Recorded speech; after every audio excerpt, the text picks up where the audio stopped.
The AYN Odin 3 base model is now available for pre-order on AYN's website for $329. The same price I paid for the Odin 2 Portal base model. The Odin 3 has a newer chip, it's lighter, and charges faster. But I'm going to keep the Odin 2 Portal, and if I were buying today, I'd still choose that one.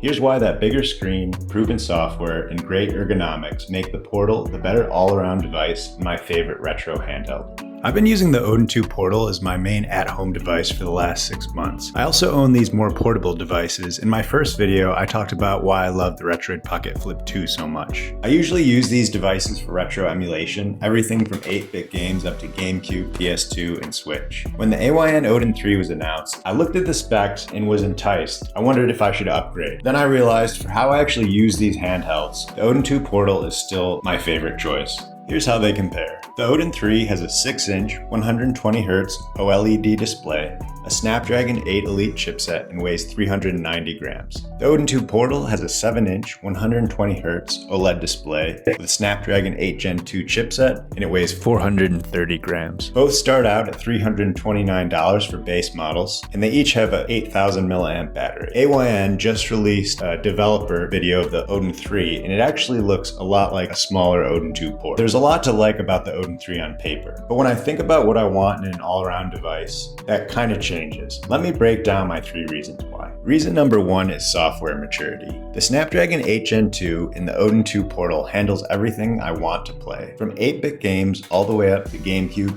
PS2, and even Switch emulation.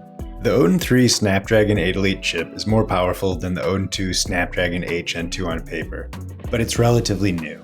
Currently, the software and custom drivers aren't optimized for it yet. It struggles with the top-end emulation that a lot of people are interested in, Nintendo Switch. So I'd be paying the same price for a chip that might perform better in 6 months, but right now, for many of the games I actually want to play, it's a step backwards. Meanwhile, the Odin 2 Portal plays everything I want today. My second reason is screen size and ergonomics.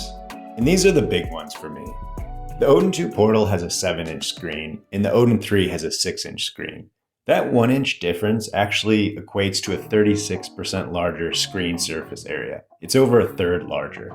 The extra screen size on the Portal makes a huge difference for how I use it. Retro games look absolutely amazing with that beautiful 7-inch OLED display, and if I'm streaming from PC, that size makes a huge difference. And even at 7 inches, sometimes that feels too small. The Odin 3's 6-inch screen would just not cut it. If I want a smaller device for pick up and play retro gaming, I'll grab the Flip 2.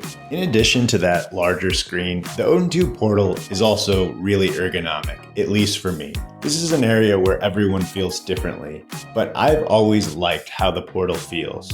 I had an original Odin 2, and I always felt that it was a little dense, because the weight is concentrated in the middle. But when I'm holding the Portal, I don't feel that it's too heavy. I feel that it's actually pretty good for its size. Another nice addition to the ergonomics of the Portal is this TPU grip that AYN sells directly on their website. It's about 85 grams, and it's a really nice add-on to use when streaming games from PC, for example, or playing dual stick games. It adds quite a bit of thickness to the grips and just makes the Portal feel really stable, almost like holding a Steam Deck. So I definitely recommend picking this up. I don't always use it, but when I'm playing PC games or if I'm playing a shooter, I think it's a must-have. Additionally, AYN sells larger stick caps for $5. These are another must. The sticks that come with the device are pretty small, and honestly, I did not care for them. These sticks make a huge difference in how games feel. So I really like things like the RP5 and the RP Flip 2 to play lightweight games and also to use when I'm away from the house. Now, the same can't be said for the Odin 2 Portal. This is not going to pass any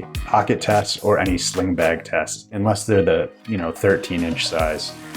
So for me, again, I'm not going to use the Odin 2 Portal when I'm out of the house for the most part. Maybe if I go on a long trip, I'll bring it with me in my backpack, but pretty much I'm using this guy at home. My last reason is for value and future-proofing. Both of the devices are $329. The Odin 2 Portal, while the same price, has gone on sale for $299, and you could probably find a used one for even less, especially in the near future. These retro handhelds hold their value really well. If the 8 Elite chipset ends up being really amazing after a year and the software catches up, I can still sell my Odin 2 Portal and probably get $250 or more for it. I'm not locked in, but right now I'm using a device that's proven, has a bigger screen and costs the same or less. So in conclusion, for me, the Odin 2 Portal is still the best all-around Android device for retro emulation and game streaming. The outstanding 7-inch screen, proven emulation performance, and ergonomics are unmatched. If you want the best emulation experience from 8-bit games all the way through Switch titles,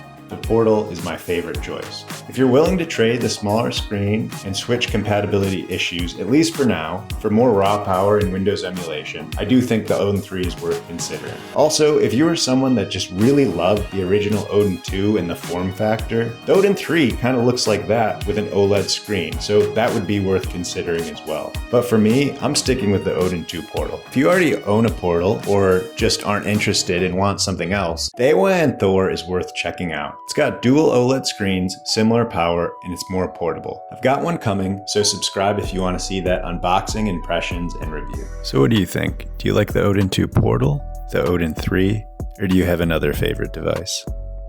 That's it for this one. Thank you guys so much for watching. Until next time, peace out.